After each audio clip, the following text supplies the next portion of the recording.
Good Monday morning. I am your host, Genevieve Jones-Wright, and welcome to another Motivational Mondays. I am very excited because a woman that I love dearly, she's a phenomenal woman in so many regards, is here this morning to motivate us for the week. So let me present to you Miss Angela Harris. Good Motivational Monday. Yes. Thank you so much for being here. Thank you for asking me to attend. Oh man, listen, I've been trying to get you here for a very long time. True. That is very true. But thank you for never giving up on me. How about that? Well, I can't. You're my mentor. Oh. So, Angela, I want to just ask you this open-ended question as we start the conversation. Okay. Who is Angela Harris? When you think about, right, it's who is she versus what is it that she does, right? So I think that I am genuinely, first of all, anything you've ever read about a Leo, it's really true about me. The good, the bad, and the ugly, So I kind of laugh at that. But Angela is independent, wants to go by her own drum, the beat of her own drum, if that all makes sense. So I have focused my life into being employed by myself because I'm probably the only person that could really tolerate me. I'm an author. I think I'm going to, my father said it's a poor dog that doesn't wag its own tail, so I'm going to wag my own tail. I think I'm an amazing author. I believe that I was gifted with that talent. I've been writing since I was in junior high school, and those are my passions of that. And then entrepreneur, right? Learning that I didn't want to work for people. I learned that I wanted to have the time as I saw fit. So I began pursuing consulting jobs and things of that nature. So I believe I'm a nurturer. I'm a visionary. I'm hopeful. And most importantly, I am God's daughter. Yes, you are. So I want to break down those things. Entrepreneur, when did you know that you had to be an entrepreneur? I'm going to say 1986. I was a stockbroker at Dean Witter. I used to work for SDG&E, and then I went into being a stockbroker. And in 1986, I was the only black female stockbroker in San Diego. And so I went there, and I went into this world. And this world didn't put me at a 15-minute break or a 30-minute lunch or anything like that. It was like, do your job, and yet you could go have lunch with your friends and those kind of things. And I saw this world, and I had this secretary. And that was when I said, you know what? I need to position myself to be able to have that kind of comfort in my life from a working standpoint. So I'd say 1986 was when my shift in my life took place. So where did that lead you? So it led me, I think the first thing that I did was, so after leaving Dean Witter, I was still in the workplace, but I had to work my way through that. So I got into property management. And so where I wasn't employed by myself, I still had that life that I wanted, as long as I was leasing up the apartments. It was a 144 unit apartment complex, cut my teeth there. There was a debate in the community that it would go up in 6 months because it's set in between two LA based gangs. And so that was my challenge, was to come into there and to have something not take place there. While being there, I found out that there was an apartment association, but the apartment association in San Diego dealt with more of your affluent type of places. They didn't really deal with the issues that we were faced with in lower income, if you would, affordable housing apartment complexes. So I started, so from that point I started contacting property management individuals. We were meeting at a brown bag lunch. I was calling in people to come in and do some teaching for us. And so we did this in an apartment. And so the association grew from that, which became my arm. And then people started reaching out to me, consulting with me, and it kind of grew from that vantage point, if all of that at the end of the day makes sense. I became an ROP instructor, started teaching people how to manage the apartment community. I wrote the curriculum on how to do that, and things just kind of blossomed from that vantage point for me. Wow. That is a lot. Yeah. And it wasn't intentional. It just was, you saw a need. It really started to make me think about how curriculum-based teachings and programs and understanding things is just so important. So when you said that, I kind of latched onto that.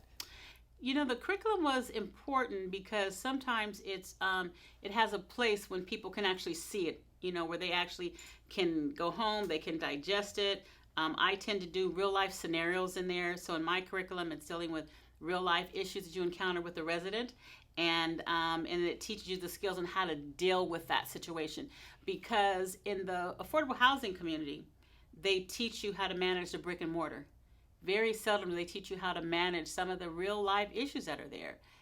Juvenile delinquency, latchkey kids, just so many things that kids are faced with. How do you deal with that? How do you work your way through that? The tension that can happen between racial groups and things of that nature. Still, there are some gang issues, and how do you maneuver through that? How do you create a silent place? And I think I got into that in oh my gosh, so long ago. But the apartment I was at, Creeksideville Apartments, is still one of the most iconic apartment complexes because of the legacy that was instilled there, and it kind of still maintained.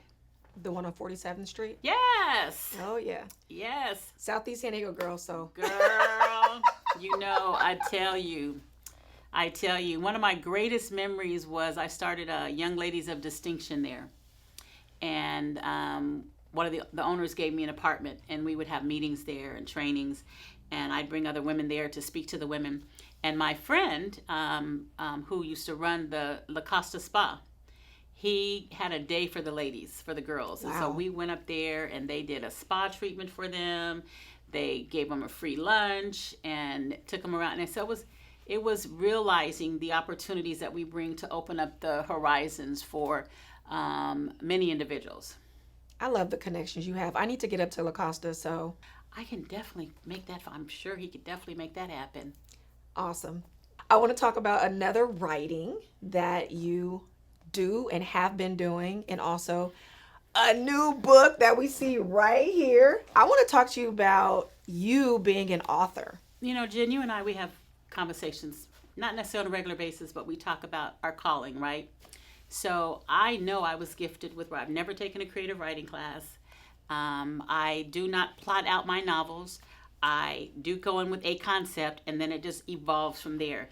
So I actually love writing. I've been writing since junior high school, and I was raised on Harlequin romance novels. My mom read Harlequin romance novels, and I loved Harlequin romance novels. And I would talk to women who looked like me, and I would be talking to them about the Harlequin romance novels, and they said, I can't relate to those. It does not look like me.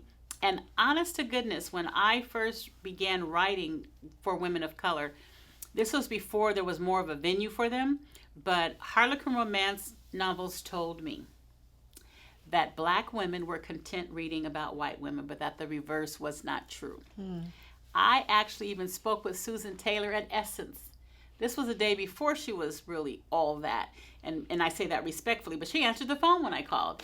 And she said, yep, that's what they believe. So that was the journey. And then the other thing is one of the things that I do push for in literary is the ability for us to have all genres. I don't write Boys in the Hood. I don't write period pieces. I don't write slave pieces, right? I am writing, I guess one would say if I had to make The Cosby Show, right? A lot of people talked about that, but they didn't allow for the fact that there was a doctor and an attorney and that could be real for us. And so actually my men that I have in there are just as wealthy and well-to-do as a Bill Gates. And so the energy that's there is to say that there's possibilities, there's options, let my mind go in that direction. And so that's how I write. And that's just, genuinely how I feel. I had a bunch of young girls at the Urban League read the novel. And it was the most interesting thing that the young girl said to me was, it was the first book they had read that didn't have cussing in it. And I was like, really? So why can't we have genres? Why aren't there Westerns? Why aren't there sci-fis? I mean, we have the Black Panther, but that's Stan Lee. But where's all the other stuff that we do? And it's out there. Unfortunately, I have found that the publishing world does not embrace that part of us. So I even had a Black editor at Random House tell me she couldn't relate to the novel. And not that it wasn't good, but it was just so out of her wheelhouse or mindset that I wasn't in that pigeonhole. So that's what I do. And so I'm grateful now that we have self-publishing, kind of like Beyonce and Jay-Z, who are not really with the label anymore. They're getting their stuff out there now, right? They're owning their own stuff. And I think the internet has opened up doors and potential opportunities for us to make an inroad, an imprint, get a voice out there that is not being stifled or neglected or put aside, but that we actually get to say something and try to have meaning. And that's what I do with writing. And so I say I write romance novels for women of color with biblical principles. And what does that biblical principles mean? It's just laced with biblical truths that unless you know the Bible, you don't even know that is being said, because I don't quote scripture and verse. I just make statements, right? And I know that they're laced biblically. And if the Bible says the truth can set you free, truth is truth, whether you receive it or not. But it doesn't take away from, if I'm exposing the truth in there, that you are getting filled in a certain way mentally. I love that for so many reasons. One, because representation is key. And so you are refusing to be pigeonholed. You are refusing to buy into the fact that our people don't like certain things. We don't do certain things. And I just love everything about it. So can you tell us about Where the Heart of a Woman Lies? Yes. So each book I write has a message. And so scripturally, the Bible says where your heart is, there your treasure is. Wherever you feed your heart, that's where your outcome comes. And so this is, it's actually two parallel worlds where there is a couple who, not try to give anything, giving much away, but there's a couple in a parallel world that is connected to them. And neither one of them know that they exist. And both of them had some of the same challenges of having deep emotions for each other, but not really expressing them, being hesitant, not willing to be transparent. And yet they have the opportunity to see that once they do that, once they're real and honest with each other, regardless of what the outcome may be, they find that there's a connection where they can be honest with each other, where they can be open with each other, that they can trust each other. And that's kind of where the journey comes in. But what my twist is that I love the psychic piece that exists in it. And the psychic piece is a lady called Tia Suzette, and she's in Jamaica, and she's Jamaican, and she's in connection with both of the worlds. And she's trying to resolve the issues that one world did not complete to make sure that one does not repeat it, and that if I can get one not to repeat it, then these two over here can go off and finally find peace in the afterlife. I can't wait to read it. So I know it's available on Amazon. It is. Barnes & Noble. And who I self-publish it through is Exlibris, EXLIBRIS.com. And you can get it in Kindle. I brought you, Jen, the hard copy. And then there's softback. Thank you so much. I really cannot wait. I'm an avid reader. And okay, so here's a little bit of a confession. When I was a little girl, my mother would go to the swap meet and she would bring me back romance novels, completely inappropriate for a little girl. The stuff that she was bringing me home. Because of 7th grade. Although Harlequin was a little bit sedate, but yeah. Yeah. And I'm remembering the covers of those books. And you're right, it's always white couples. But that's what I started reading. Same for me. Yeah. You know, absolutely. And interestingly enough, that I've had several different jackets for this novel. And because I knew what the intent was, my idea of the cover really only made sense to me. You know, it didn't make sense to anybody else. And so I realized, which, you know, being here in this amazing place where you are filming your Motivational Mondays, is I said, I have to get them on the cover. I have to get them to want to know what's inside the book, hence my cover, you know. But side note is that I've had Christian conferences that have wanted me to come, and I can't take my book to the Christian conference. Wow. I can't take, and I tell them, I can't go there. I can't take my novel. And why? Because I deal with real life issues, and stuff happens in real life. So it's not just sugar-coated, right? It's not, and there is intimacy that takes place that's not necessarily in the marriage bed, you know. That happens. Life happens. And so my objective is to have a story that someone can see that even if you don't go down the path that you were told that you should go down, that there's still joy in the end. There's still forgiveness in the end. There's still the ability to rise above the ashes. And so I'm clear that my novels will never fit into a Christian setting where they're having a women's conference. Well, you know what? We need to change that because the church has to get real and the church has to be real. And these are real life situations. I I concur. I concur, and that's why I think people are more receptive to the conversation because um, they have a chance to be able to see themselves in the pages. They have the chance to see, okay, if I had made that choice, then I would have potentially this outcome. We've got to be able to show them, and it's like you said, real life is real life. I mean, even the Bible, when the woman was caught in adultery, Jesus said, where are your accusers?" And she says, "There is none." He said, "I condemn you not either. Go and sin no more." So, the Bible is rife with rape, right? There's adultery. It's doing. There's murder. There's all kinds of stuff, and yet when we kind of get to the women conference, we don't really want to have that honest dialogue and encounters that people have had. Right. And the people who committed murders, like Saul, we saw them be redeemed and converted and used by the Lord, right? And so I love that, again, that you're using these real life examples to show people, like, yeah, you may fall down. You may have started off this way, but this is how it can end. Absolutely. Absolutely. But I do. I absolutely. And I'm in my season. So it's so great that you have me here because for so much of my life, even though I liked writing, I was locked into running my own companies. And so with running my own companies, I wasn't able to just fully pursue me. And so now that I am turning 60, I'm closing down some companies, and my desire, my goal is to now walk into me. This is what feeds me, I enjoy, and it's time for me now to be able to explore that part of my world. Yes. Oh my gosh. So there's so much we can talk about. So I'm going to have to bring you back. Okay. Because we didn't even get into like the business side of things and your companies or Bethesda.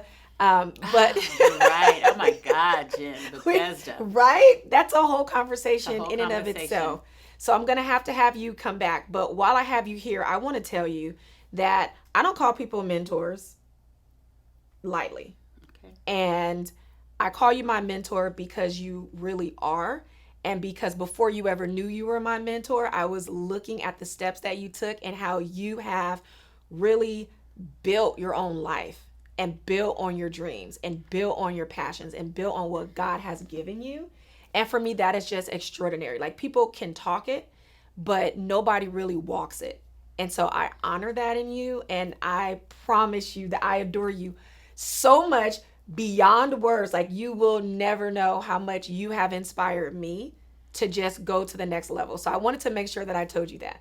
Okay, thank you. And now I'm going to ask you the $1 billion question so that our audience can get just a little more about the wisdom that is Angela. So what would you leave with the audience today? If I had to leave anything, I would say be true to yourself. To search yourself, find yourself, don't have anybody else to find you, own who you are, believe in who you are, and then take the necessary steps to become fully who you are. That means every day taking at least 5 minutes out of your day to do one thing that leads you to that end destination. Understand that life is a journey that leads to your end game, but only God determines that end game. David said, "Teach me to count my days." We don't know how many days we have. So I don't know what my end game is. Only God knows my end game. But I have to be true to that. You have to be true to that you are pursuing you, you are looking to you, and that you are owning that if nobody else is there with you, you got to know that God, first and foremost, is there and that He's got you. And that it doesn't matter if anybody else believes in you, believe in yourself. Whew, now I felt that, so I know y'all did. So I'm not going to paraphrase, summarize, recap, none of that. Just sit with that. You have heard it from the awesome, the amazing, the wise, the passionate, the self-driven, determined woman that is Angela Harris. And I know you've been inspired on this Motivational Mondays. Thank you so much for being here. You are so welcome. And I want to say, y'all need to get Jen is absolutely amazing. She's beautiful. She's passionate. She's honest. She's real. And who more to better motivate us than Miss Genevieve? Look at that. Look at you. Thank you. You're welcome. Thank you so much for joining us for this week's Motivational Mondays. I'm going to see you next week, same time, same place, right here, with more inspiration to help you jumpstart your week. Now, if you found this week's conversation inspirational or motivational in any way, maybe you got a gem to carry with you throughout the day or the week, please feel free to like, comment, and share. Because remember, everyone can use some motivation.